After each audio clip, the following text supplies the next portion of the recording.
Okay, another quick tip on writing dialogue for comics. What I've mentioned in the past is I use an adapted version of the Stan Lee method. Stan Lee would wait to write the dialogue until the very end. And basically, he let the artists, do a lot of the writing for him, because the artist would kind of like determine the tempo of the story and the scenes of the story. And Stan Lee would come in at the very end with the script, essentially. So since I'm a writer-artist, I sort of trust myself down the road to figure out what the words will be. It's tomorrow.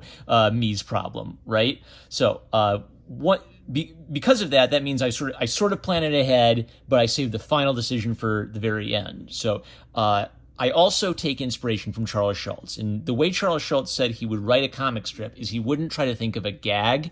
He would think of the characters conversing with each other. And if he let them converse with each other in his imagination, eventually he would get silly and funny ideas. And what's genius about that is a lot of his gags, therefore, are personality centric. I do the same thing. I imagine my characters conversing, and then when I get something punchy, I write that down in a notebook and I save it for later, and that ends up determining the flow of whole scene. So it's not me trying to force them to say a thing that I really need them to say. It's me letting them be themselves a little bit. There's a role play element to it.